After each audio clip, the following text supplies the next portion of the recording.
Hello everyone, स्वागत है आपका इस प्लेटफॉर्म पर। और आज पढ़ेंगे हम नया कंसेप्ट जिसमें देखेंगे आइंस्टाइन के सारे क्वेश्चंस अभी तक कितने आए हैं।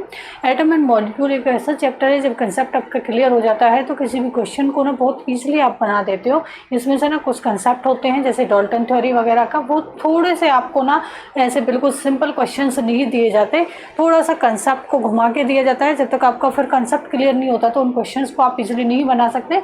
इसमें से ना एक डायरेक्ट ट्रिक भी हम देखेंगे, जहाँ से अगर उस पोर्शन को आपने कर लिया तो मोस्टली क्वेश्चंस को आप इस चैप्टर के अंदर से सही कर लोगे। तो शुरू करते हैं अपने चैप्टर को। सबसे पहले हम देख लेते हैं हमारे चैप्टर के अंदर क्या क्या है। सबसे पहले हमारे पास है एटम एंड मॉलिक्यूल। देखो चैप्टर का नाम ही हमारा एटम एंड मॉलिक्यूल है। एटम एंड मॉलिक्यूल से हम देख सकते हैं कि एटम हमारे पास क्या होता है। देखो जनरल नॉर्मल लाइफ से भी अगर हम कनेक्ट करके पढ़े हैं तो हम देखते हैं कि पानी हम दिन में खूब सारा यूज़ करते हैं। तो पानी जो होता है एक मैटर है और ये हमारे छोटे छोटे पार्टिकल से मिलकर बना है। इट्स मीन ये एटम से मिलकर बना है। जो डेली लाइफ में हम चीज़ें यूज करते हैं वो एटम से मिलकर बनी होती हैं। जो भी हमारे पास आसपास चीज़ें होती हैं सारी में आपकी एटम का एक तरह से वो होती है कि एटम सबसे छोटी यूनिट उनकी होती है। जैसे आप हवा यूज़ करते हो, हवा में भी आपकी जो एयर होती है, ऑक्सीजन आप लेते हो, तो सारी चीज़ें आपकी किससे बनी होती हैं? एटम से मिलकर बनी होती है। तो एक तरह से ना आप जो एटम है उसको आप क्या बोल सकते हैं? एक तरह से बोल सकते हैं कि ये आपका बिल्डिंग ब्लॉक है। एक तरह से बिल्डिंग ब्लॉक इसे बोल सकते हो कि ये सबसे छोटी यूनिट हो जाती है किसी भी मैटर को बनाने के लिए। सबसे छोटी यूनिट एटम होती है और बहुत सारे एटम्स को जब आपस में आप एक ग्रुप बना देते हो तो उसका फॉर्मेशन करते हैं। उसका जो फॉर्मेशन होता है वो होता है मॉलिक्यूल्स का। जिसका फॉर्मेशन होगा वो मॉलिक्यूल होगा जब बहुत सारे एटम्स को आपस में आपने कंबाइन कर दिया। अब देखो सारे एटम्स को ना आप ऐसे ही कंबाइन नहीं कर सकते, कुछ रूल्स को आपको फॉलो करना पड़ेगा, तभी आप उन एटम्स को आपस में कंबाइन करोगे और उनका मॉलिक्यूल बना दोगे।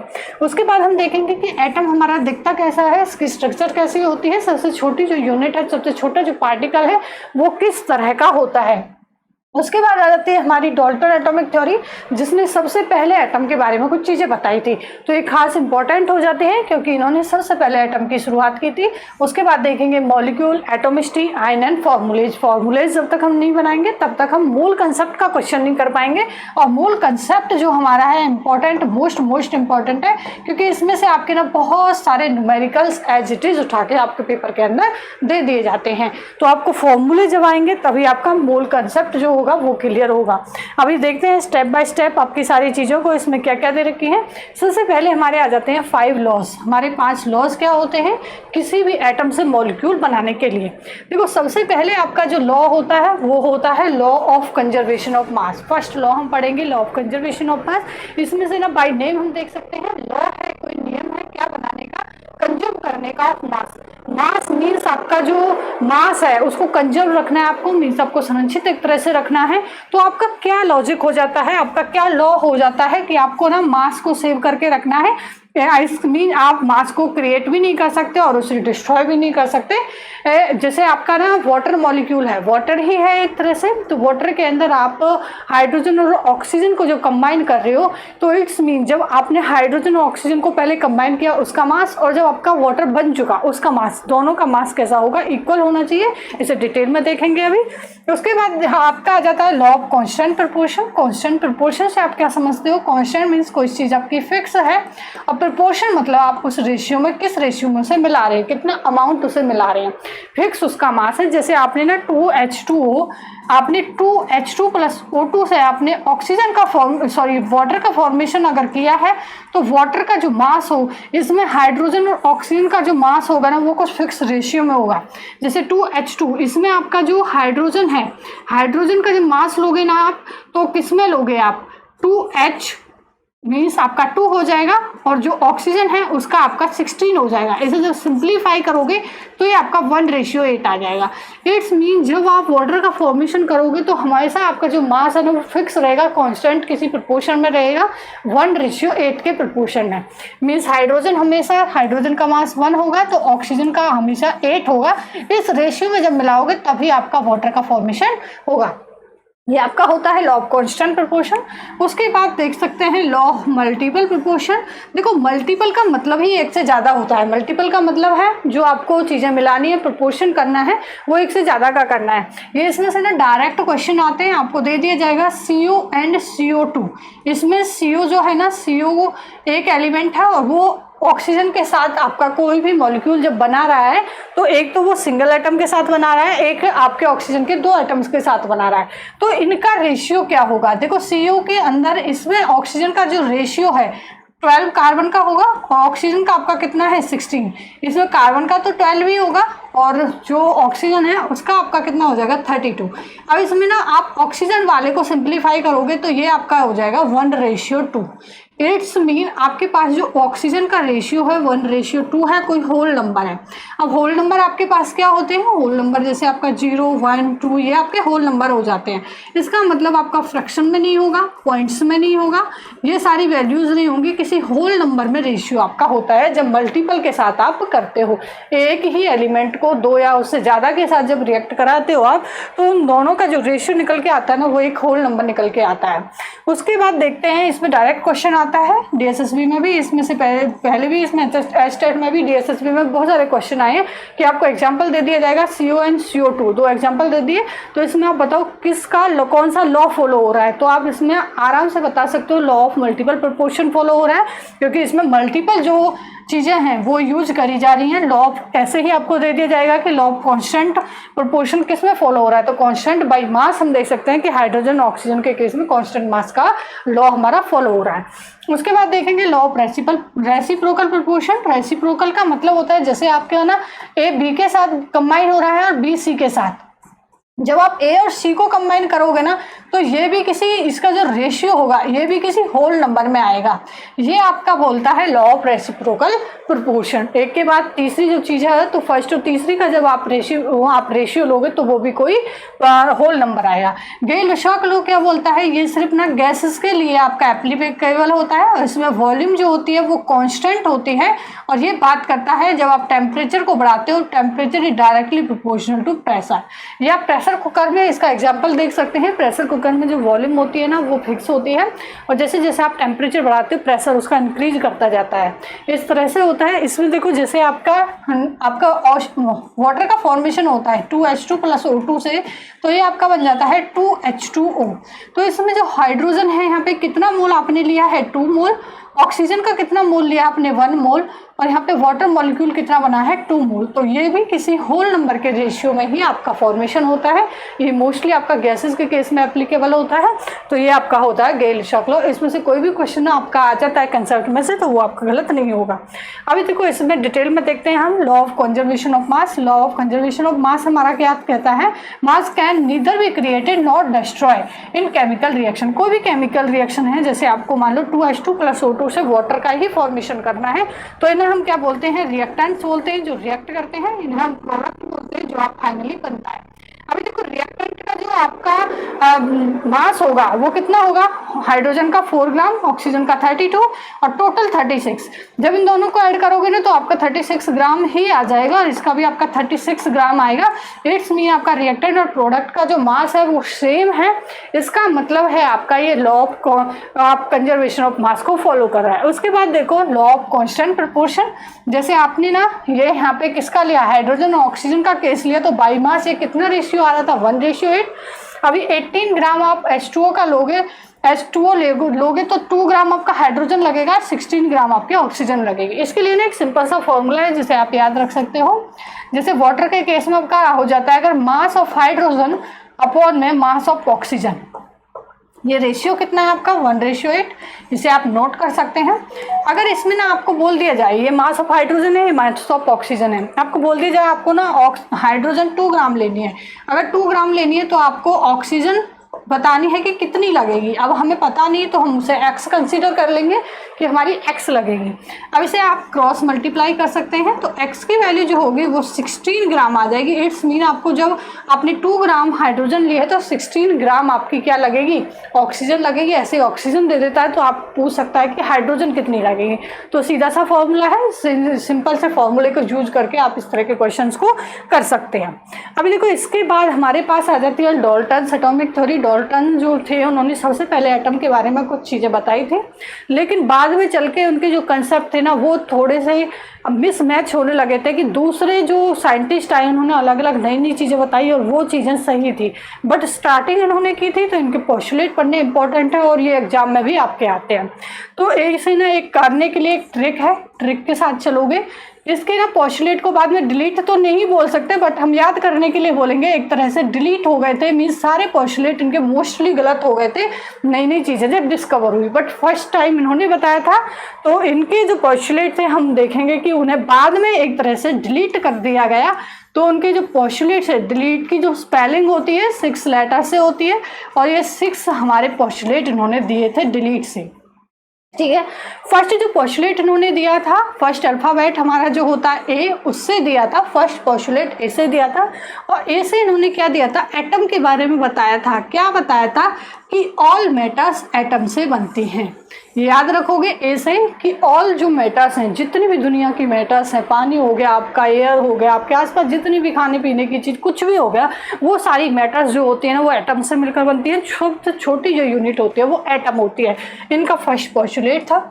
सेकंड उन्होंने बोला कि उन्हें हम डिवाइड नहीं कर सकते। सेकंड पोस्टुलेट था डिवाइड नॉट, मीन्स जो भी आपके एटम है, एटम को हम 2 पार्ट्स में ब्रेक नहीं कर सकते, डिवाइड नहीं कर सकते, 2 पीसेज उसके नहीं कर सकते।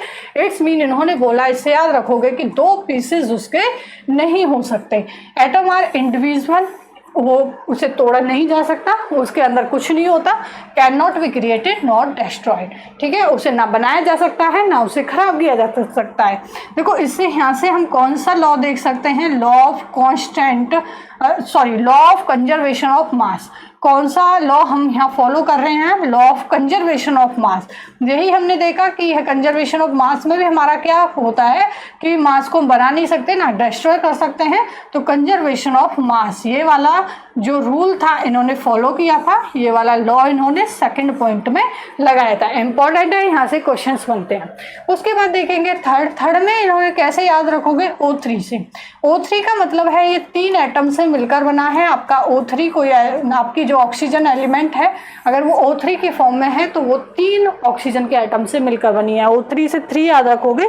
इट्स मीन जितने भी ये तीनों एटम्स है ना, तीनों की प्रॉपर्टी सेम रहेंगी, तीनों का मास सेम रहेगा अगर वो O3 के अंदर है तो। मीन्स ऑक्सीजन के तीनों एटम्स की जो प्रॉपर्टी जो होंगी और मास वगैरह वो सेम रहेगा। यही इन्होंने बोला था, atom of the same element है आइडेंटिकल मास एंड प्रॉपर्टी, उनकी मास और प्रॉपर्टी सेम होती है। उसके बाद आ जाओ फोर्थ पॉइंट पे। फोर्थ पॉइंट आप ऐसे याद रखना, P4 फॉस्फोरस होता है। तो इन्होंने बताया था जो फॉस्फोरस होता है ना ये भी 4 एटम से मिलकर बना है। इन्होंने बताया इन चारों की प्रॉपर्टी तो सेम होगी, बट अगर इसे हम कंपेयर करें O3 के साथ अगर कंपेयर करें तो इसके जो एटम्स है ना इनकी प्रॉपर्टी, फॉस्फोरस की प्रॉपर्टी अलग होगी। इट्स मीन डिफरेंट एलिमेंट अगर हम लेंगे तो डिफरेंट एलिमेंट्स के जो एटम होंगे ना वो भी डिफरेंट होंगे। मीन्स फॉस्फोरस के एक जैसे होंगे, ऑक्सीजन के एक जैसे होंगे, बट आपस में कंपेयर करेंगे तो उनकी प्रॉपर्टीज अलग होंगी। यही इन्होंने बोला, atom of different elements have different mass and property. ये इनका फोर्थ पॉइंट था। उसके बाद आ जाते हैं हम फिफ्थ पॉइंट पे। फिफ्थ पॉइंट जो था ना इनका बहुत ही इंपॉर्टेंट पॉइंट था। फिफ्थ पॉइंट पे इन्होंने क्या बोला था, हमने ना अभी एक लॉ पढ़ा है, हमने क्या लॉ पढ़ा था कि मल्टीपल प्रोपोर्शन। अगर हम CO और CO2 का फॉर्मेशन करते हैं तो इसमें जो ऑक्सीजन का रेशियो लिया था अभी हमने जस्ट देखा कि 1:2 था, कोई होल नंबर था। अगर मल्टीपल का केस हम पढ़ते हैं तो उसमें कोई होल नंबर का रेशियो आता है जब हम चीज़ों को आपस में मिक्सअप करते हैं, कंबाइन करते हैं। तो यही लॉ इन्होंने फॉलो किया था। फिफ्थ लॉ में इन्होंने क्या बोला था, atom combine in small whole number ratio to form compound. जब उनसे कंपाउंड का हमें फॉर्मेशन करना है तो उन्हें किसी होल नंबर रेशियो में हमें कंबाइन करना पड़ेगा। यही इन्होंने CO और CO2 के केस में बताया था। तो ये इंपॉर्टेंट आपका रूल हो जाता है, लॉ ऑफ आपका मल्टीपल प्रोपोर्शन। उसके बाद देखो 6 पॉइंट को कैसे याद रखोगे। 6 से याद रखना फिक्स। फिक्स का मतलब क्या है, कॉन्स्टेंट। 6 को याद रखोगे कांस्टेंट की टर्म है। और इसमें इन्होंने कौन सा रूल जो फॉलो किया था, law of constant proportion, constant proportion आपका क्या था, मास जो होता है, हम दो एटम्स का कोई मास 2 का या 3 का फिक्स लेते हैं तभी हम किसी कंपाउंड की फॉर्मेशन कर पाते हैं। तो कांस्टेंट हम मास लेते हैं, उसका कोई फिक्स रेशियो लेते हैं, जैसे हमने ऑक्सीजन हाइड्रोजन का भी देखा तो 1:8 हमने हाइड्रोजन और ऑक्सीजन का लिया, तभी हम वाटर का फॉर्मेशन कर पाएंगे। तो ये क्या था इनका law of constant proportion. Relative number and kinds of atom in compounds are constant. ये इनका 6th पोस्टुलेट था।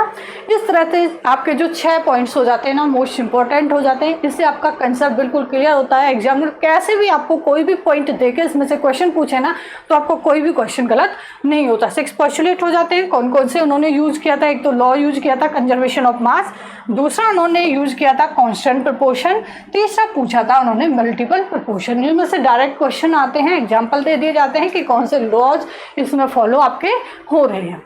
अभी चलते हैं नेक्स्ट पॉइंट पे, जो हमारी हो जाती है डेफिनेशन। डेफिनेशन में क्या बोलते हैं कि जो एटम होता है ना, एटम आपका केमिकल रिएक्शन में सबसे पहले पार्टिसिपेट करता है, सबसे पहले एटम ही उसमें इन्वॉल्व आपका होता है। डेफिनेशन आपकी क्या हो जाती है, atom is the smallest particle of element which take part in a chemical reaction and maintain its identity throughout the chemical और फिजिकल चेंज। की फैक्ट इसमें जो इंपॉर्टेंट है ना, वो आपके क्या हो जाते हैं, डायरेक्टली क्वेश्चन आता है atomic radius of hydrogen. Hydrogen की जो एटॉमिक रेडियस होती है मीटर में 0.37 × 10⁻⁻10 मीटर हो जाती है, नैनोमीटर में 0.037 नैनोमीटर। ये इंपॉर्टेंट है आपकी। यहाँ से आप रिलेशन देख सकते हैं, 1 नैनोमीटर जो होता है 10⁻⁹ मीटर के इक्वल होता है। यहाँ पे n आ रहा है तो यहाँ से आप याद रख सकते हो 9 आपका आएगा। उसके बाद एटम बहुत छोटा होता है, उसे आप पावरफुल माइक्रोस्कोप से भी नहीं देख सकते। और एटम जो होता है वो मॉलिक्यूल और आयंस का फॉर्मेशन करता है।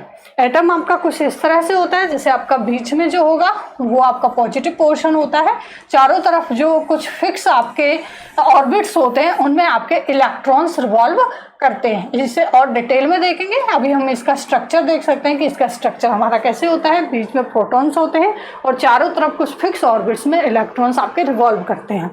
अब उसके बाद देखते हैं हम इनके कुछ एलिमेंट्स के सिंबल। अभी हमने देखा कि जो एटम्स होते हैं वो एलिमेंट्स के अंदर होते हैं, और एलिमेंट्स हमारी पीरियोडिक टेबल के अंदर जो टोटल एलिमेंट्स हैं वो आपके 118 एलिमेंट्स हो जाते हैं, जिसमें मैन मेड भी हैं और कुछ नेचुरल भी हैं। अभी देखो जो हमें रिप्रेजेंट करने का तरीका होता है, एलिमेंट जैसे आपका हाइड्रोजन हो गया तो उसका जो फर्स्ट लेटर होता है उससे हम डिनोट करते हैं ऐसे ही आपका ऑक्सीजन, सल्फर, एल्यूमिनियम। एल्यूमिनियम अगर 2 वर्ड्स हमें लेने पड़े तो पहला कैपिटल लेते हैं और स्मॉल जो लेते हैं वो सेकंड वाला लेते हैं। फर्स्ट ए कैपिटल लिया, दूसरा स्मॉल लिया। से magnesium, silicon, carbon, nitrogen, phosphorus, calcium, boron, chlorine, ऐसे ही सारे हो जाते हैं। उसके बाद देखो जो आयरन है ना, मेनली हम आयरन नाम यूज करते हैं, बट इसका ओरिजिन फेरम से हुआ है, तो फेरम से ही हमने Fe को लिया है। तो आयरन को हम डिनोट किससे करते हैं, Fe से करते हैं, बट हम यूज आयरन करते हैं। फेरम इसका कभी भी यूज नहीं करते, बट इसका जो सिंबल है वो आपका कहाँ से आया है उस चीज को आप समझ सकते हो। अदरवाइज हम यूज हमेशा गोल्ड को करेंगे। गोल्ड का Au होता है, सिल्वर का Ag होता है, लेड का Pb होता है, सोडियम का Na होता है, पोटासियम का K होता है, मरकरी का Hg, टंगस्टन का Wn, कॉपर का Cu। ये सारे आपके सिंबल्स होते हैं। बाय नेम हम इन्हें ही यूज करते हैं, ओरिजिन वाले सिर्फ हमें समझने के लिए हैं कि इनके नाम ये क्यों आए हैं। उसके बाद देखो एटॉमिक मास यूनिट, जो हमारा एटम है उसका कुछ मास भी होगा तो उसे बोलते हैं हम एटॉमिक मास यूनिट। एक तरह से हमारे जो एटॉमिक मास यूनिट होते हैं वो कार्बन से कंपेयर करके निकाली जाती है। जैसे हमारा डजन होता है ना, डजन के अंदर 12 होते हैं, तो डजन जब हम किसी चीज़ को लेते हैं 1 डजन 2 डजन, तो हम 12 से कंपेयर करके लेते हैं। 1 डजन 12, 2 डजन मीन 24। इस तरह से ना एलिमेंट जितने भी हैं पीरियोडिक टेबल के अंदर उनको जो कंपेयर, उनका जो मास किया जाता है वो कार्बन 12 के साथ कंपेयर किया जाता है। तो उसमें से एक AMU का मीनिंग जो हो जाता है 1/12 ऑफ कार्बन मास, जो आपका मास ऑफ 1 कार्बन एटम है उसका 1/12 को 1 एटॉमिक यूनिट बोलते हैं। और एटॉमिक यूनिट की जो वैल्यू होती है 1.66 × 10⁻27 kg होती है। ठीक है। अब जैसे हमें नाइट्रोजन का निकालना है तो नाइट्रोजन का हमारा कितना हो जाएगा, 14 U हो जाएगा। इसका एटॉमिक नंबर 7 होता है, तो इसका मास जो हो जाएगा वो 14 U हो जाएगा। और उसे हम किससे कंपेयर करके चलेंगे, कार्बन से कंपेयर करके चलेंगे। ऐसे ही हम सारे एलिमेंट्स का निकाल सकते हैं, hydrogen, carbon, nitrogen, oxygen, sodium, magnesium, aluminium, sulphur, chlorine, calcium, iron, सभी का हमें अगर मास निकालना है एटॉमिक मास तो हम कैसे निकालेंगे, उसे कार्बन से कंपेयर करके एक तरह से निकालते हैं। उसके बाद देखते हैं एटॉमिक नंबर और एटॉमिक मास हमारे क्या हो जाते हैं। जो सिंबल है, जैसे मान लो आपका कार्बन ही है तो इसके अंदर जो 6 है ये आपका एटॉमिक नंबर है, जो ऊपर लिखा होता है वो एटॉमिक मास होता है। अब एटॉमिक नंबर आपका क्या होता है, एटॉमिक नंबर का मतलब होता है number of proton. Atomic number एक तरह से हम क्या बोल सकते हैं, number of proton in the nucleus. Nucleus के अंदर जितने नंबर ऑफ प्रोटॉन है वो आपका एटॉमिक नंबर है। या फिर आप बोल सकते हो कि नंबर ऑफ इलेक्ट्रॉन भी हो सकते हैं, क्योंकि आपके नंबर ऑफ प्रोटॉन और नंबर ऑफ इलेक्ट्रॉन्स क्या होते हैं, हमेशा इक्वल होते हैं। Number of proton is equal to number of electrons. जितने नंबर ऑफ प्रोटॉन होंगे उतने ही एटम के अंदर नंबर ऑफ इलेक्ट्रॉन्स होंगे, तभी वो इलेक्ट्रिकली न्यूट्रल होता है। तो आप बोल सकते हैं कि उसका जो एटॉमिक नंबर होता है वो नंबर ऑफ प्रोटॉन होते हैं, और करके बोल सकते हैं नंबर ऑफ इलेक्ट्रॉन भी हो सकते हैं। दोनों ही केस में आप दोनों ही सही हैं, क्योंकि नंबर ऑफ प्रोटॉन और नंबर ऑफ इलेक्ट्रॉन हमेशा इक्वल आपके पाए जाते हैं। अब मास नंबर क्या होता है, उसे डिनोट जेड से करते हैं। नंबर ऑफ प्रोटॉन एक तरह से आप बोल सकते हो। एटॉमिक मास जो होता है उसे ए से डिनोट करते हैं, इसका मतलब होता है प्रोटॉन और न्यूट्रॉन। आपको पता है जो आप एटम पढ़ते हो ना, उसके अंदर प्रोटॉन प्लस न्यूट्रॉन सेंटर के अंदर होते हैं, न्यूक्लियस के अंदर होते हैं, और बाकी आपके इलेक्ट्रॉन रिवॉल्व करते हैं। तो जो मास होता है ना वो सेंटर की वजह से ही होता है एक तरह से। तो इसका जो सेंटर होता है उसको में प्रोटॉन प्लस न्यूट्रॉन होते हैं, और उन्हें ही हम न्यूक्लियॉन्स बोलते हैं। इनकी वजह से मास कंसीडर होता है। तो atomic mass proton plus neutron हो जाएगा, और atomic number number of protons हो जाएंगे। एटम्स के केस में देख सकते हैं, हाइड्रोजन का आपका नंबर ऑफ प्रोटॉन 1, न्यूट्रॉन इसमें कोई नहीं होता है, इलेक्ट्रॉन 1, तो एटॉमिक नंबर 1 और एटॉमिक मास भी आपका हो जाएगा 1। ऐसे ही सारे एलिमेंट्स का आपका निकाल लिया जाता है। और उसके बाद देखते हैं एटम जो होता है ना वो न्यूट्रल होता है, हमें पता है इलेक्ट्रिकली न्यूट्रल एटम होता है, उसमें number of proton and number of electron आपके दोनों ही इक्वल होते हैं। अब वो ना एक तो आपका आयंस का फॉर्मेशन कर सकता है और एक आपका मॉलिक्यूल का फॉर्मेशन कर सकता है। अब मॉलिक्यूल आपके न्यूट्रल हो सकते हैं, जैसे मोनो एटॉमिक भी बना सकता है। मोनो मीन्स एक जैसे आपका H हो गया, Ne हो गया, Ar हो गया, एक जैसे एटम से जो मिलके बनेंगे मॉलिक्यूल उनके वो मोनो एटॉमिक होंगे। जो एक से ज़्यादा से मिलके बने होंगे, जैसे H2 हो गया, एक से ज़्यादा एटम है, O2 हो गया आपका, P4 हो गया, तो ये आपके क्या हो जाएंगे, पॉली एटॉमिक। पॉली का मतलब होता है एक से ज़्यादा। जब एक से ज़्यादा एटम आपस में कंबाइन हो गए तो वो क्या बनाएगा, पॉली एटॉमिक मॉलिक्यूल। और जो सिंगल अगर एटम है तो वो बनाएगा आपका मोनो एटॉमिक मॉलिक्यूल। ठीक है, आयंस भी बना सकता है। जब उसमें से इलेक्ट्रॉन्स निकल जाएंगे तो वो पॉजिटिव आयंस बना सकता है, और जो इलेक्ट्रॉन्स वो उसमें गेन करेगा मीन्स इलेक्ट्रॉन लेगा तो वो नेगेटिव आयन बनाता है।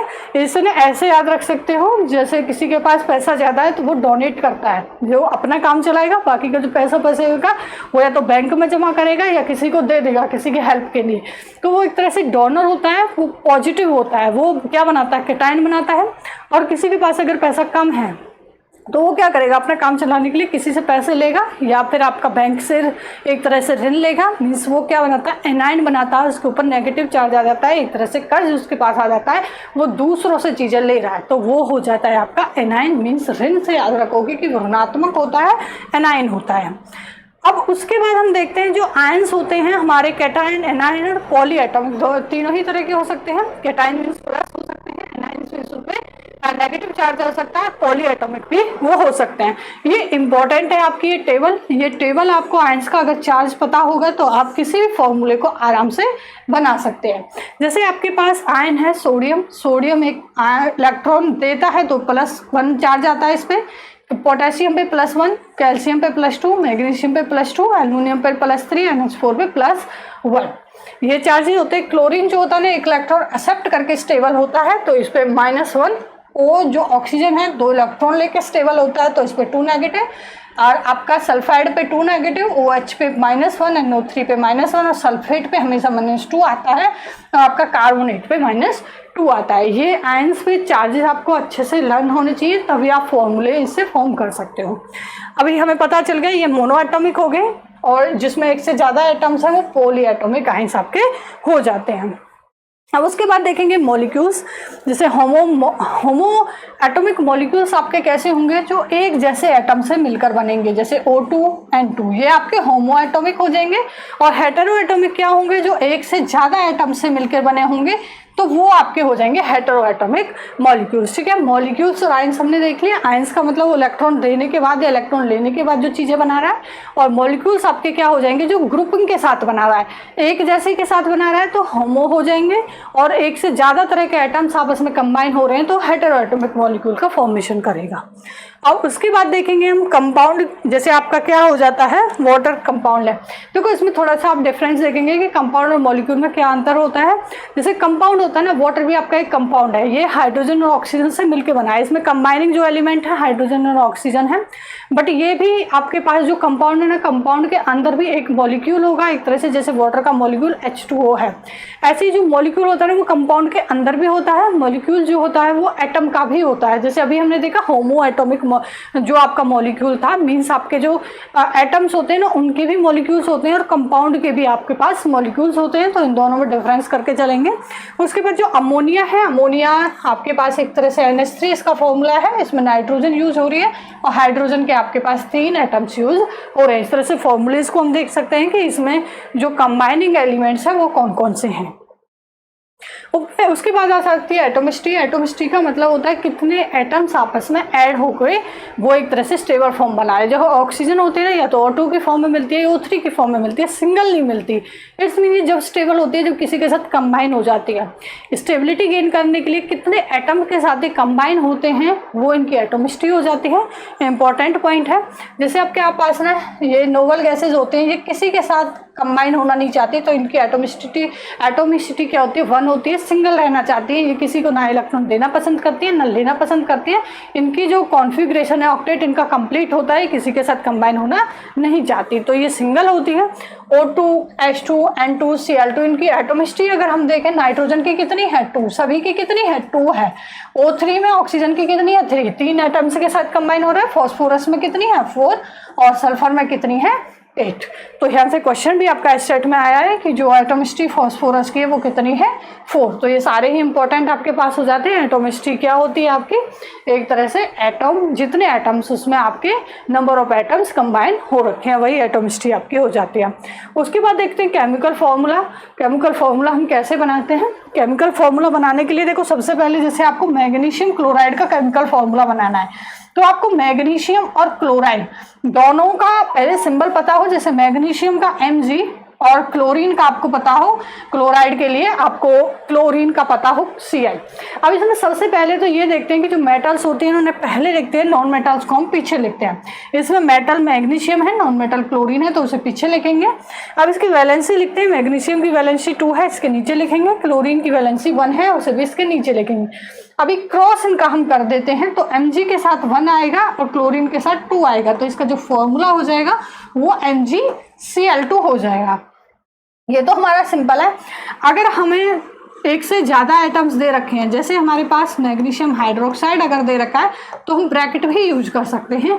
जैसे मैग्नीशियम हो गया और 2 एटम्स एक साथ आ रहे हैं, दोनों का पावर 2 है, आपका सफिक्स में 2 है, 2 एक तरह से क्वांटिटी है इनकी, तो हम इसे ऐसे लिखेंगे ब्रैकेट के अंदर। ऐसे ही जैसे आपका कैल्शियम हाइड्रोक्साइड हो गया तो उसे भी CaOH होल 2 ट्वाइस की फॉर्म में लिखेंगे। इस तरह से फॉर्मूलेज का फॉर्मेशन होता है। अब आप किसी भी फॉर्मूले का फॉर्मेशन कर सकते हैं, जैसे हाइड्रोजन सल्फाइड हो गया आपका, हाइड्रोजन और आपके पास क्या हो गया सल्फाइड।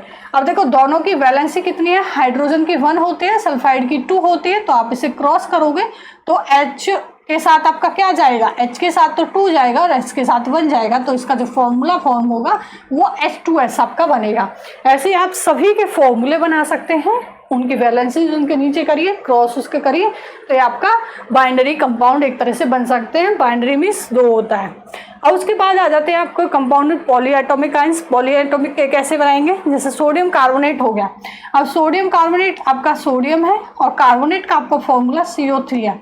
इसमें देखो 2 नेगेटिव चार्ज होता है, इसकी मीन्स इसकी वैलेंसी 2 है, सोडियम की 1 है, तो इसे कैसे करेंगे, क्रॉस करेंगे, तो इसके कितना बन जाएगा Na के नीचे क्या आएगा हमारा 2 और CO3 सिंगल ही है, तो इसके ब्रैकेट करके 1 लिखो या ऐसे ही छोड़ दो, तो इसका ये फॉर्मूला बन जाएगा Na2CO3।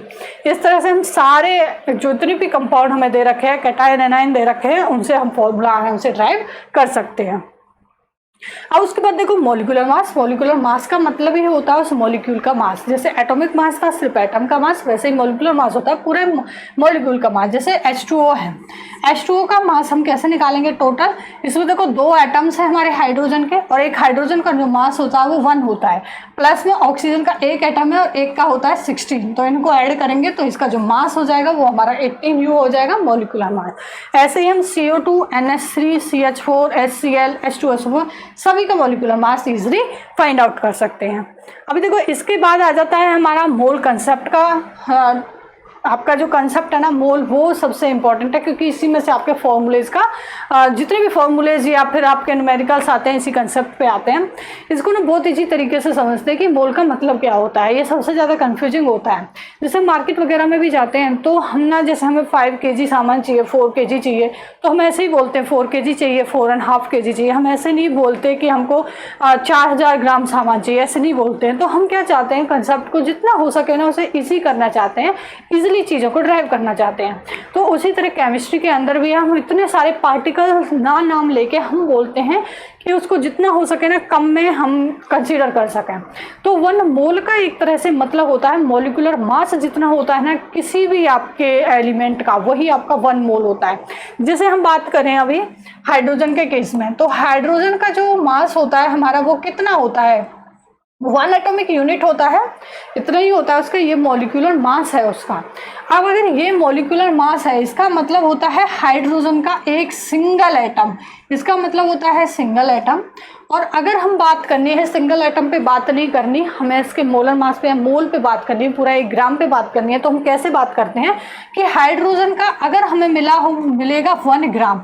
अब 1 ग्राम अगर लिखा हुआ हमें मिलाना, 1 ग्राम का मतलब होता है हमारे पास जो हाइड्रोजन के मॉलिक्यूल्स हैं ना वो हैं हमारे पास 6.022 × 10⁻23 एटम्स।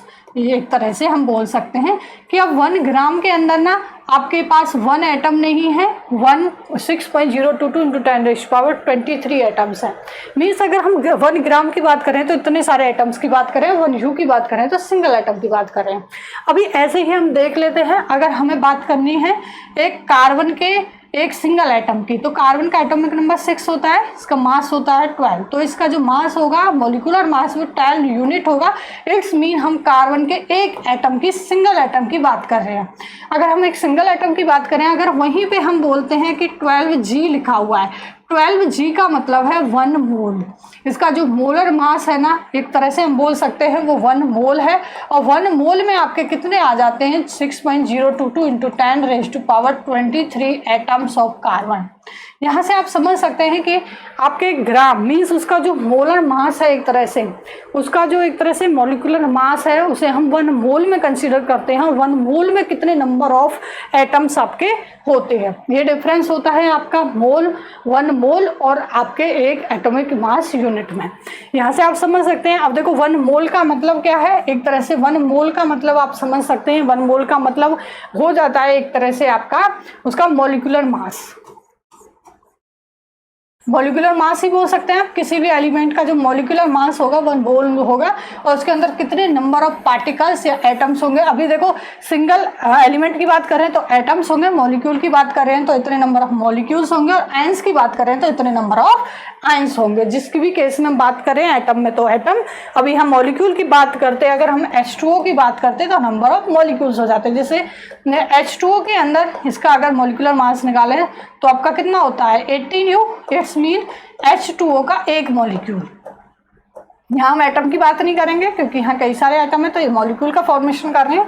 ऐसे ही H2O के अगर हम ग्राम की बात करें 18 ग्राम, तो इसका मतलब है आपके पास 1 मोल, और 1 मोल का मतलब है आपके पास 6.022 × 10⁻23 मॉलिक्यूल्स ऑफ H2O।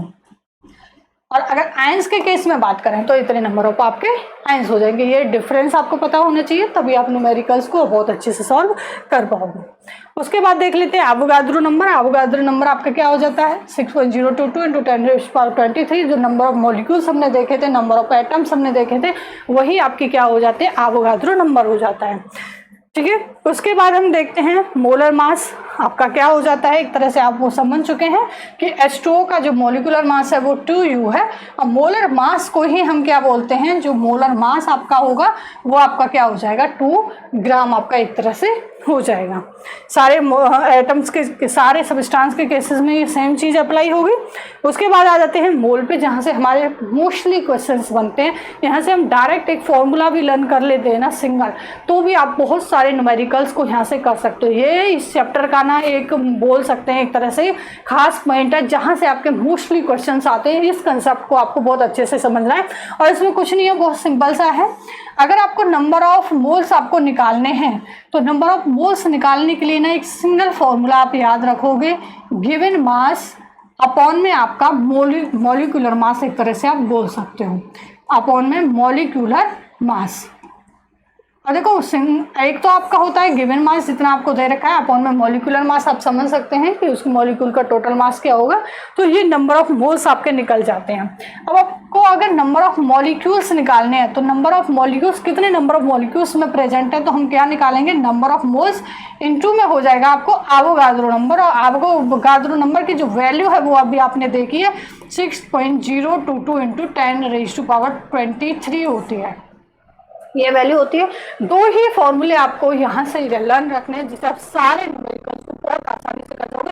इसके अलावा ना आपको कोई भी इसमें से पढ़ने की जरूरत नहीं है। सिंगल अगर आपने ये लर्न कर लिया कि नंबर ऑफ मोल्स आपके क्या होते हैं, और अगर नंबर ऑफ मोल्स में मॉलिक्यूल पूछ लिया जाए तो नंबर ऑफ मोल्स में ही आप एवोगाड्रो की मल्टीप्लाई कर दोगे तो आपका क्या आ जाएगा, number of molecules find out होके आ जाएंगे। अभी ना इसमें एक कंसेप्ट और है मोल फ्रैक्शन। मोल फ्रैक्शन आपका क्या होता है, XA होता है आपका Na upon Na plus Nb plus Nc total values, और टोटल वैल्यू जो होती है वो 1 के इक्वल होते हैं। ये आ जाता है आपका mole fraction, ratio of moles of a component to total moles in the solution. ये रेशियो आपका टोटल से हो जाता है जिसका भी आपको पूछा है। उसके बाद एम्पेरिकल फॉर्मूला आपके पास आ जाता है। इसका एक बार जस्ट आप फॉर्मूला देख सकते हो। एम्पेरिकल फॉर्मूला एक तरह से आपका क्या हो जाता है, शॉर्ट फॉर्म एक तरह से, जैसे आपने मान लो ग्लूकोज का ही है 6C6H12O6, तो इसको ना इसका एम्पेरिकल फॉर्मूला अगर आपको बनाना है तो आपको ना जितना हो सके उतना शॉर्ट इसे करते हैं।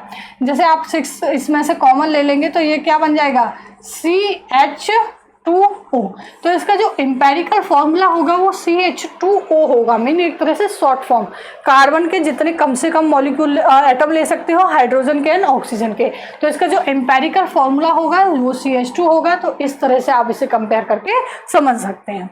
अभी देखो उसके बाद हमने क्या क्या चीज़ें पढ़ी, एटम एंड मॉलिक्यूल्स, हमने डाल्टन थ्योरी पढ़ी। इसके आइसोटोप्स एंड आइसोबार्स इसमें नहीं है, इन्हें हम नेक्स्ट चैप्टर में पढ़ेंगे। और इसकी जो आपकी वैलेंसी वगैरह है, इलेक्ट्रॉनिक कॉन्फ़िगरेशन, इसे भी नेक्स्ट में पढ़ेंगे। बाकी हमने क्या पढ़ा, लॉज पढ़े, डाल्टन की थ्योरी, एटम के बारे में थोड़ा सा पढ़ा, molecule and chemical formulas and mole concept, ये वाले टॉपिक्स हमने इसमें से अच्छे से पढ़ लिए। उसके बाद इसके जो नेक्स्ट जो बच गए हैं वो उसके एटॉमिक स्ट्रक्चर के अंदर इन्हें हम कवर करेंगे। अभी देखो इसमें क्या था, एटम हमारे पास क्या था, एटम जो हमारे पास था ना वो सबसे छोटी यूनिट थी, इससे छोटी यूनिट आपकी नहीं हो सकती। उसके बाद हमने देखा एटॉमिस्ट्री क्या होती है, कितने नंबर ऑफ एटम्स इसमें इन्वॉल्व हैं। उसके बाद नंबर ऑफ प्रोटॉन्स जो होते हैं वो एटॉमिक नंबर होता है। ऑक्टेट जो होता है, ऑक्टेट का मतलब एक तरह से होता है स्टेबल होना। जैसे आपकी नोबल गैसेज होती है ना, तो वो स्टेबल होती हैं, वो इलेक्ट्रॉन ना लेना चाहती है ना देना चाहती है, ना उनका ऑक्टेट जो होता है ना वो कंप्लीट होता है। एवोगाड्रो नंबर हमने देख लिया कितना होता है, मॉलिक्यूलर फार्मूला हमने देख लिया, मॉलिक्यूलर फार्मूले के अंदर हमने देखा नंबर ऑफ मोल्स क्या होते हैं और नंबर ऑफ मॉलिक्यूल्स हमारे किस तरह से निकलते हैं, नंबर ऑफ मॉलिक्यूल्स हो जाते हैं आपके। उसके बाद देखा हमने मॉलिक्यूल्स आपके क्या होते हैं, जो 2 से ज़्यादा एटम्स, अगर 2 या 2 से ज़्यादा एटम्स केमिकली बाउंड होते हैं तो मॉलिक्यूल का फॉर्मेशन करते हैं। एटॉमिक मास हमने देखा कैसे कैसे कंसीडर करते हैं।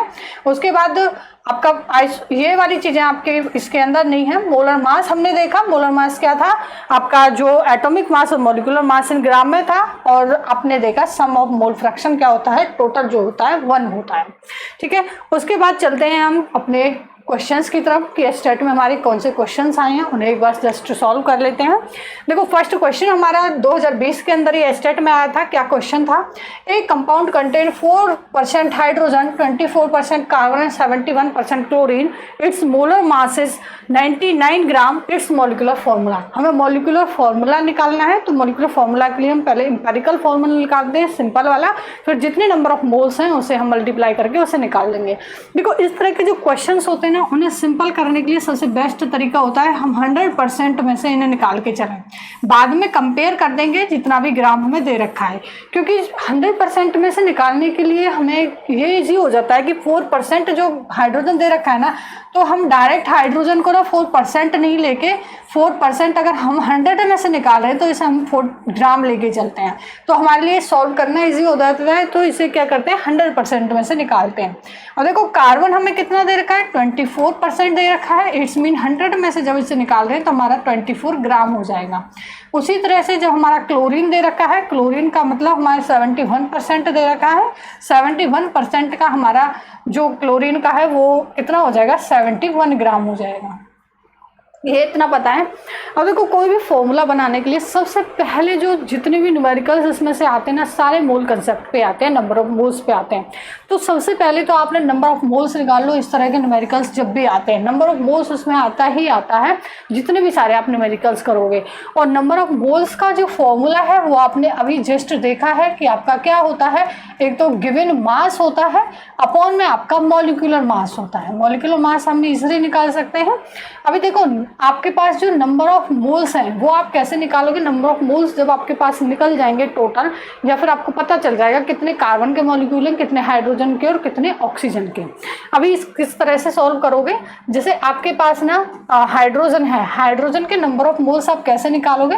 हाइड्रोजन का गिवन मास उन्होंने कितना दिया है 4 ग्राम दिया है, और इसका मॉलिक्यूलर मास कितना होता है, इसका एटॉमिक नंबर 1, मॉलिक्यूलर मास भी इसका 1। इसका मतलब इसके नंबर ऑफ मोल्स कितने हैं 4। ये किसके हैं? हाइड्रोजन के। अभी सेकंड निकालो नंबर ऑफ मोल्स कार्बन के, तो कार्बन के कितने हो जाएंगे 24 गिवन मास है, और कार्बन का एटॉमिक नंबर 6 होता है, तो इसका मास जो हो जाएगा मॉलिक्यूलर वो 12 हो जाएगा। तो 12 से डिवाइड करोगे तो ये कितना हो जाएगा 2। उसके बाद नंबर ऑफ मोल्स निकालेंगे हम क्लोरीन के। क्लोरीन का गिवन मास हमें 71 है, और क्लोरीन का जो एटॉमिक नंबर होता है वो 17 होता है, और इसका जो एटॉमिक मास होता है 35.5 होता है। तो इसे आप क्या करोगे, इसे डिवाइड कर दोगे 35.5 से पॉइंट को हटाओगे तो यहाँ पे 10 आ जाएगा, फिर इसे 5 से आप डिवाइड कर सकते हो, 2 टाइम्स जाएगा, ये 7 बन जाएगा, तो ये वैल्यू आ जाएगी आपके 2। देखो यहाँ से आपके नंबर ऑफ मोल्स आप इजीली निकाल पा रहे हैं कि आपके कितने होंगे 4 2 2। यहाँ से ना सबसे पहले तो इंपेरिकल फॉर्मूला निकालना होता है। आपके पास 4 2 2 आ रहे हैं, तो इट्स मीन आप इसमें से ना 2 कॉमन ले सकते हैं, तो ये कितना बनेगा आपका 2 1 1। इंपेरिकल फॉर्मूला पहले निकालते हैं, फिर जितने नंबर ऑफ मोल्स हैं उससे उनको डबल कर देना, ठीक है। तो इसमें क्या हुआ आपका हाइड्रोजन जो है, हाइड्रोजन के नंबर कितने आ रहे हैं आपके, हाइड्रोजन के आप आगे आ रहे हैं 2, कार्बन के आपके कितने आ रहे हैं, कार्बन का आपका आ रहा है 1, और आपके क्लोरीन का भी आ रहा है 1। तो आपका फॉर्मूला क्या बनेगा, इसका हो जाएगा होल ट्वाइस। अब इसे आप क्या कर सकते हो C2H4 एंड Cl2, ये आपका फॉर्मूला फॉर्म हो जाएगा। फॉर्मूला हमेशा आपको निकालने के लिए नंबर ऑफ मोल्स तो आपको इस तरह के क्वेश्चंस में सभी में चाहिए, तो नंबर ऑफ मोल से आप क्या निकाल सकते हो, इसका जो आंसर होगा वो ऑप्शन सी होगा। इस तरह से इस क्वेश्चन को आप इजीली सॉल्व कर सकते हैं। अभी देखो नेक्स्ट क्वेश्चन आपका क्या है, solution contain 3 component A B and C 0.2 mole each, then sum of their mole fraction. तीनों का मोल फ्रैक्शन का टोटल सम दे रखा है। देखो तीनों का मोल, जैसे आप एक तरह से XA निकाल सकते हो 0.2 मोल दे रखा है, XB निकाल सकते हो वो भी 0.2 मोल दे रखा है, और XC भी आपका 0.2 मोल दे रखा है। तीनों का मोल दे रखा है। अभी ना हमने डायरेक्ट फॉर्मूला भी पढ़ा है, डायरेक्ट भी इस क्वेश्चन को कर सकते हैं कि तीनों का अगर टोटल मोल फ्रैक्शन निकालना है तो वो 1 आता है। इसका डायरेक्ट भी आप आंसर कर सकते हो कि 1 आता है। अदरवाइज आप ना इसको तीनों को ऐड करोगे, XA XB XC कितना हो जाएगा, ये हो जाएगा टोटल ऐड जब इन्हें करोगे तो 0.6 हो जाएगा। फिर आप XA का निकालोगे, XA का आपका कैसे निकलेगा, XA अपॉन में XA प्लस में XB प्लस में XC, इस तरह से निकालोगे तो ये आपका हो जाएगा 0.2 अपॉन 0.6, मीन्स आपका आ जाएगा 1.3। ऐसे ही आप XB का फॉर्म करोगे तो ये भी 1/3, और एक्स सी भी निकालोगे तो भी ये 1/3। अब तीनों को आपको ऐड करना है, मीन्स आपको एक्स ए प्लस एक्स बी प्लस में एक्स सी निकालना है। तो इसकी वैल्यू आपकी क्या आएगी, 1/3 प्लस 1/3 प्लस 1/3। ये वैल्यू आपकी क्या हो जाएगी, 3/3 हो जाएगी, और इसकी जो वैल्यू निकल के आएगी वो 1 निकल के आएगी। इसे आप डायरेक्ट भी कर सकते हो, तीनों का जो एडिशन होता है वो सिंगल 1 होता है। अगर इसने टोटल पूछा, अलग अलग का पूछता तो आपको इसे ज़्यादा निकालने की जरूरत थी। बाकी आप देख सकते हो कंसेप्ट आपका क्या लगा है। उसके बाद देखो हमारे पास क्या क्वेश्चन है, 3.42 gram of sucrose are dissolve in 18 gram of water in a beaker, the number of oxygen atom in the solution. इस तरह के क्वेश्चंस बहुत ज़्यादा आते हैं। इस तरह के क्वेश्चन जब भी आपके नंबर ऑफ मॉलिक्यूल से आते हैं तो सबसे पहले आपके माइंड में स्ट्राइक करना चाहिए कि नंबर ऑफ मोल्स आपको पता हो, और नंबर ऑफ मोल्स आने से पहले आपको नंबर ऑफ मोल्स का फॉर्मूला पता हो। ठीक है, तो इस तरह के क्वेश्चन उसी फॉर्मूले से आपके सिंगल सॉल्व हो जाते हैं। नंबर ऑफ मोल्स का फॉर्मूला अभी हमने जस्ट देख ही लिया है, गिवन मास अपॉन में मोलर मास, यही होता है एक तरह से मॉलिक्यूलर मास। अब देखो आपके पास ना सुक्रोज है, सुक्रोज है तो इसके जो वैल्यू होगी वो कितना होगा, C12H22O11, यही आपका होता है सुक्रोज का फॉर्मूला। तो इसमें देखो जब इसका मास निकालते हैं, गिवन मास आपको कितना दे रखा है, 18 ग्राम दे रखा है, और सुक्रोज का मॉलिक्यूलर मास आपका जो निकालोगे ना आप इसका, तो इसका मॉलिक्यूलर जो मास निकलता है वो 342 ग्राम निकलता है। इसे कैलकुलेट कर सकते हैं सभी के मॉलिक्यूलर मास को, आपके मास को ऐड करके। तो ये आपका कितना निकलता है, सॉरी ये सुक्रोज की जो क्वांटिटी है वो 3.42 दे रखी है। तो इसमें इसका जो मास होगा वो कितना निकल के आएगा, 3.42 अपॉन में 342, ये इसका मॉलिक्यूलर मास निकला है। अपॉन में हम कर देंगे 100, पॉइंट को जब हटाएंगे तो ये वैल्यू कितनी आ जाएगी आपकी, 0.01 आपकी एक तरह से सॉल्व होके आएगी। अब देखो इसमें हमें नंबर ऑफ किसके निकालने हैं, इसमें नंबर ऑफ ऑक्सीजन के निकालने, कितने नंबर ऑफ ऑक्सीजन के। तो नंबर ऑफ ऑक्सीजन के एटम आपके कितने दे रखे हैं, आपके पास ऑक्सीजन के जो हैं वो कितने हैं, एक तरह से बोल सकते हैं आपके 11 हैं। तो इसमें ऑक्सीजन के कैसे निकालोगे, ऑक्सीजन के नंबर ऑफ जो आपके एटम्स हैं वो कितने दे रखे हैं, 11 दे रखे हैं। तो इसमें सिंपल 11 की मल्टीप्लाई कर देंगे तो ये आपका आ जाएगा 0.01 इज इक्वल टू ये नंबर ऑफ, ये कितने हैं आपके नंबर ऑफ मोल्स हैं आपके ऑक्सीजन के। तो एक तरह से नंबर ऑफ मोल्स आ जाएंगे ऑक्सीजन के, तो 11 इंटू में 0.11 इज इक्वल टू, सॉरी कितना है, 11 इंटू 0.01।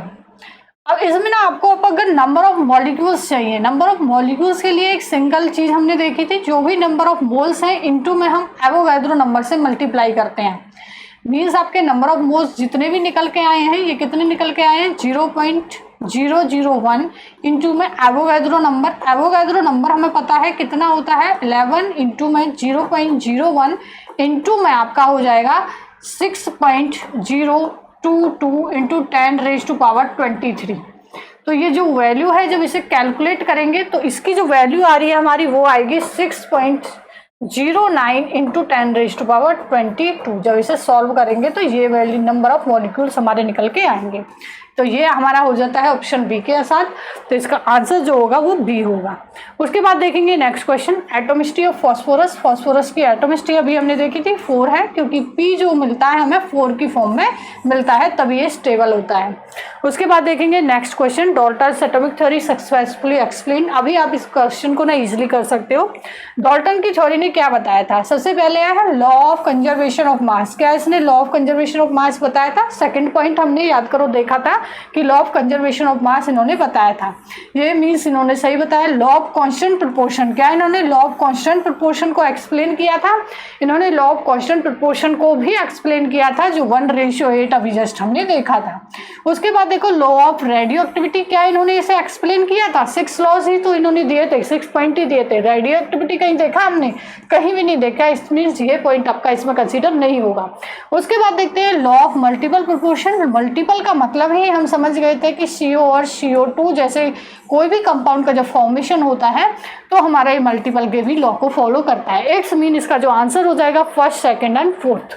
फर्स्ट, सेकंड और फोर्थ हमारा दे रखा है सी में, तो इसका जो आंसर है वो हो जाएगा हमारा सी ऑप्शन। उसके बाद है which of the following would weigh the highest. किसका वेट सबसे ज़्यादा होगा। देखो वेट निकालने के लिए हमारे पास क्या होगा, वेट कैसे निकलेगा, मास एक तरह से वेट आपका मास ही होता है।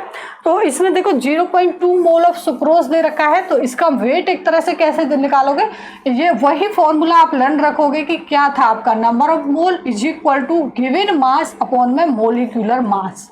इसमें ना एक ही फॉर्मूला आपका पूरे चैप्टर में घूम के आता है, जो आपको लर्न है तो सारे न्यूमेरिकल्स आप इसी से बना लोगे। इसमें जो वेट निकालना है वो गिवन मास मीन्स आपको निकालना है, मॉलिक्यूलर मास आपको पता होगा, अगर फॉर्मूला पता है तो नंबर ऑफ मोल्स उसने दे रखे हैं। देखो फर्स्ट केस में अगर फर्स्ट ऑप्शन के लिए हम निकालते हैं तो आपका 0.2 नंबर ऑफ मोल्स दे रखे हैं, गिवन मास हमें नहीं पता है, उसे एक्स कंसीडर कर लेंगे। मॉलिक्यूलर मास जो सुक्रोज का है, सुक्रोज का अभी जस्ट हमने देखा वो 342 था, तो 342 इसमें हम कर देंगे। अब इसे देखो क्रॉस मल्टीप्लाई अगर आप करोगे तो x की जो वैल्यू आ जाएगी वो कितनी आएगी, 0.2 इंटू में 342। अब इसको पॉइंट को हम हटा सकते हैं, अपॉन में 10 कर सकते हैं, 2 से 5 टाइम्स जाएगा, 5 से हम इसे डिवाइड कर सकते हैं, 5 से कितने टाइम्स जाएगा, ये जाएगा 6 टाइम एंड 4, इतना ही होगा, इतना आपका ग्राम में आ जाएगा, इसका ये मास आ जाएगा आपका 68.4 ग्राम। उसके बाद देखो सेकंड बी ऑप्शन के लिए हम क्या निकालेंगे, इसमें भी मोल दे रखे हैं आपके 2.0 मीन्स 2 लगा सकते हो आप। CaCO3 का सबसे पहले तो गिवन मास तो हमें इसमें भी नहीं पता, मोलर मास हमें निकालना है। कैल्शियम का कितना होता है आपका 40 होता है, कार्बन का आपका 12 होता है और ऑक्सीजन के 3 है तो इंटू 16 हो जाएगा। तो ये टोटल जब आप ऐड करोगे तो 100 आपका निकल के आएगा, अपॉन में 100 कर दीजिए। तो ये आपको जब x की वैल्यू आप इसे निकालोगे तो ये आपकी हो जाएगी 200 ग्राम। अब उसके बाद देखते हैं सी के लिए। सी के लिए हमारे पास नंबर ऑफ मोल्स 2 दे रखे हैं, 2 इक्वल टू इसे भी हम x कंसीडर करेंगे। CO2 का जो मास होगा वो कितना होगा 12 प्लस में 2 एटम्स है और एक एटम्स का आपका 16 होता है, तो ये आपका टोटल निकल के आएगा 44। और में 44 कर दीजिए, ये x की जो वैल्यू निकल के आएगी वो आपकी आएगी 88 ग्राम। नेक्स्ट देख लेते हैं डी के लिए। डी के लिए कितने मोल्स दे रखे हैं, 10 मोल्स दे रखे हैं, तो 10 वैल्यू आ जाएगी, x हमें अभी पता ही नहीं है। अभी H2O का जो मास है मॉलिक्यूलर मास अभी हमने देखा था, वो कई बार कैलकुलेट भी किया है, 18 ग्राम हमारा निकल के आता है, तो ये हो जाएगा 18 और x की जब हम वैल्यू फाइंड आउट करेंगे तो ये हो जाएगी 180 ग्राम। अभी हम इसमें से क्लियरली देख सकते हैं कि सबसे बड़ी वैल्यू कौन सी है, मीन्स वेट किसका सबसे ज़्यादा है। इनमें से जो सारी वैल्यूज़ में से सबसे ज़्यादा वैल्यू आ रही है वो 200 ग्राम आ रही है। इट्स मीन ये बी का जो ऑप्शन है ये हमारा सही हो जाएगा, इसका वेट सबसे ज़्यादा है। वही एक सेम फॉर्मूला आपका होगा। नेक्स्ट क्वेश्चन है, which of the following represent the correct number of moles of each element in 40 gram of ferric sulphate. देखो वही सेम टू सेम आपका यूज होगा। इसमें ना सारे, उसमें ऑक्सीजन का पूछा था, सेम क्वेश्चन है, उसमें ऑक्सीजन के आपके पूछे थे, इसमें तीनों के पूछ लिए। इसको सबसे पहले तो आपको फॉर्मूला ड्राइव करना आना चाहिए। फॉर्मूला इसका क्या बनेगा, Fe2SO4 होल थ्राइस। ये Fe जो हमारा है यहाँ 3+ की स्टेट में है और आपका SO4 जो है वो 2 नेगेटिव की स्टेट में है, तो ये आपका फॉर्मूला ड्राइव हो जाएगा। अभी देखो इसका जो मॉलिक्यूलर आपको वेट निकालोगे, मॉलिक्यूलर मास तो आपको निकालना होगा, क्यों, क्योंकि आपको नंबर ऑफ मोल्स पहले निकालने हैं। नंबर ऑफ मोल्स के लिए आपके पास ना 40 ग्राम गिवन मास तो आपके पास है, मॉलिक्यूलर मास आपको अगर निकालना है तो इसके आपको 2 इंटू में Fe के देखो उन्होंने वैल्यू भी दे रखी है 56 हो जाएगी, प्लस में आपका सल्फर के कितने हैं 3 एटम्स हैं, सल्फर का 32 है, प्लस में ऑक्सीजन के आपके 12 एटम्स हैं और उसका जो मास है वो 16 है। जब इसे ऐड करोगे तो आपका ये आ जाएगा 400 ग्राम। तो इसमें आप molecular mass, number of moles जब आपको फाइंड आउट करने हैं तो नंबर ऑफ मोल्स के लिए मॉलिक्यूलर मास आपने फाइंड आउट कर लिया, तो ये जो वैल्यू होगी ये आपकी आएगी 1/10। इट्स मीन आपके 0.1 वैल्यू निकल के आएगी। नंबर ऑफ मोल्स आपके कितने निकले, टोटल कंपाउंड के 0.1 निकले। अब आप तीनों एटम्स के आराम से निकाल सकते हो, तीनों ही एलिमेंट्स के। जैसे आपको सल्फर आयरन का निकालना है, आयरन के कितने, आयरन के लिए अगर आपको इसके नंबर ऑफ मॉलिक्यूल्स या नंबर ऑफ एटम्स जो भी निकालने हैं तो इसके लिए ना मोल आपका कितना लगा है 0.1 और इसके एटम्स कितने लगे हैं 2, तो इसका 2 इंटू में 0.1, तो ये वैल्यू कितनी आ जाएगी आपकी 0.2। ऐसे ही सल्फर के लिए आपने कितने एटम्स यूज़ किए हैं, 3 एटम्स यूज़ किए हैं, इसका मोल कितना लगा है आपका 0.1, तो ये आपकी वैल्यू जो आएगी 0.3 निकल के आएगी। और ऐसे ही आपका ऑक्सीजन के कितने एटम्स आपने यूज़ किए हैं 12, तो ये आपका हो जाएगा 12 इंटू में 0.1, तो ये वैल्यू आपकी आएगी 1.2। तो यहाँ से आप निकाल देख सकते हो कि आपके नंबर ऑफ मोल्स, सभी के तीनों के नंबर ऑफ मोल्स कितने आ जाएंगे 0.2, 0.3 and 1.2। It's mean C option इसका सही हो जाता है। अभी इसमें नंबर ऑफ मोल्स पूछे, नंबर ऑफ मॉलिक्यूल्स पूछ लेता तो इसी क्वेश्चन में बस वहीं से और एक और क्वेश्चन बन जाता है कि एवोगाड्रो नंबर से आप मल्टीप्लाई कर देते तो आपको नंबर ऑफ मॉलिक्यूल्स भी पता चल जाता है, क्योंकि नंबर ऑफ मॉलिक्यूल्स क्या होता है आपका नंबर ऑफ मोल्स इंटू में एवोगाड्रो नंबर, तो नंबर ऑफ मॉलिक्यूल्स भी हम यहाँ से आराम से बता सकते थे। उसके बाद देखो इसमें है मैच करना है कॉलम फर्स्ट को सेकंड के साथ। देखो फर्स्ट में हमें क्या दे रखा है, सेम फॉर्मूला आप सभी पे अप्लाई करोगे, 20 ग्राम ऑफ HE। देखो 20 gram of HE it's mean number of moles, अगर हमारा फॉर्मूला वही होता है गिवन मास अपॉन में मॉलिक्यूलर मास। अभी क्या क्या चीज़ें दे रखी हैं फर्स्ट केस में, फर्स्ट ऑप्शन में हमें क्या दे रखा है, एक तो उसका गिवन मास दे रखा है, मोल्स हमें नहीं दे रखे, मीन्स एन की वैल्यू हमें निकालनी है। HE के लिए गिवन मास दे रखा है, जो दे रखा है वो आपका गिवन मास होगा, मॉलिक्यूलर मास आप फोन निकाल सकते हो इसका, तो ये कितना आ जाएगा 7 मोल। ये आपकी क्या वैल्यू हो जाएगी 7 मोल आपके हो जाएंगे। तो ये किससे मैच करेगा, आपका 7 मोल आपका कहाँ दे रखा है सेकंड, मीन्स फर्स्ट का जो मैचिंग होगा वो आपका सेकंड के साथ होगा। सेकंड केस में भी सॉल्व करके देख लेते हैं। 0.5 मोल ऑफ O2, देखो यहाँ पे मोल ही दे दिए तो मोल की वैल्यू पहले ही पुट कर दीजिए। 0.5 मोल ऑफ O2 के लिए x मीन्स हमें मास निकालना है, गिवन मास O2 के लिए कितना हो जाएगा 16 इंटू 16 32 हो जाएगा, क्योंकि 2 आइटम्स हैं आपके। तो x की जब वैल्यू निकालोगे तो कितनी हो जाएगी 0.5 इंटू में 32। अब अपॉन में ऐसे पॉइंट को हटाओगे तो 10 हो जाएगा, 5 से 2 टाइम्स जाएगा, 2 से इसे कट करोगे तो 16 हो जाएगा, इट्स मीन 16 ग्राम। तो यहाँ से वैल्यू हम दे सकते हैं 16 ग्राम किस में मैच करेगा, बी का आपका फोर्थ जाएगा। तो आपका जो फर्स्ट है वो सेकंड के साथ जाएगा, फर्स्ट सेकंड के साथ और बी जो है वो फोर्थ के साथ। तो इसमें तो है नहीं आपका बी, इसमें भी नहीं है, फर्स्ट सेकंड के साथ बी फोर्थ के साथ, इन दोनों में ही है। तो अभी और निकाल के देखते हैं। सेकंड है आपका molecular formula common salt. Common salt जो होता है आपका NaCl होता है, यही होता है। अभी Na का जो मास होता है 23 होता है, Cl का जो होता है वो 35.5 होता है, हम बार बार यूज कर रहे हैं। तो इसका जो आंसर हो जाएगा आपका हो जाएगा 58.5। इट्स मीन आपका जो फर्स्ट है सी जो है वो फर्स्ट के साथ जाएगा। सी फर्स्ट में किस में है, सी फर्स्ट में इसमें है, तो ये हो जाएगा आपका आंसर। बाकी हम बाकी भी देख लेते हैं क्या बचा हमारा 1.5 ऑफ कैल्शियम। इसमें मोल्स दे रखे हैं, इसमें देखो ये हमने थर्ड निकाला था, अभी फोर्थ हमारा कौन सा है, फोर्थ में हमारे पास मोल दे रखे हैं 1.5 mole is equal to x की वैल्यू हमें नहीं पता, और कैल्शियम के लिए मॉलिक्यूलर फॉर्मूला जो होगा वो 40 होगा। जब एक्स की वैल्यू कैलकुलेट करेंगे तो 60 ग्राम आपका सॉल्व होके आ जाएगा। तो इट्स मीन आपका जो ऑप्शन होगा वो ऑप्शन बी होगा, वो सही आंसर होगा। उसके बाद देखते हैं नेक्स्ट क्वेश्चन हमारा क्या दे रखा है, which of the following contain maximum number of molecules. Same question है, मैक्सिमम नंबर ऑफ मॉलिक्यूल्स आप कब बता सकते हो, जब मैक्सिमम नंबर ऑफ मोल्स आपको पता है। मैक्सिमम नंबर ऑफ मोल्स होंगे उतने ही मैक्सिमम नंबर ऑफ मॉलिक्यूल्स होंगे। तो एक तरह से आपको कैसे निकालना है, पहले मैक्सिमम नंबर ऑफ मोल्स ही निकालना है। नंबर ऑफ मोल्स इसके केस में कैसे निकालोगे, गिवन मास 1 दे रखा है, CO2 का जो मॉलिक्यूलर मास होगा वो क्या कितना होगा आपका 12 प्लस में 32, तो कितना हो जाएगा आपका 44, ये आपका हो जाएगा 44। तो ये वैल्यू कितनी आ जाएगी आपकी 0.02 के आसपास आ जाएगी। इसमें सेकंड में आप देखोगे तो इसमें नंबर ऑफ मोल्स कितने आ जाएंगे, आपके पास गिवन मास तो 1 ही है, N2 का कितना हो जाएगा 28, तो ये अपॉन में 28 आ जाएगा। तो ये कितना हो जाएगा 0.0 कितनी आ जाएगी वैल्यू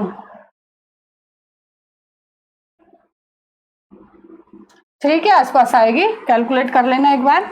और इसमें नंबर ऑफ मोल्स आपकी निकल के आएंगे तो हाइड्रोजन के केस में 1 ही है, हाइड्रोजन का जो मास है 2 एटम्स का 2 हो जाएगा, तो ये वैल्यू जो आएगी 0.5 आएगी।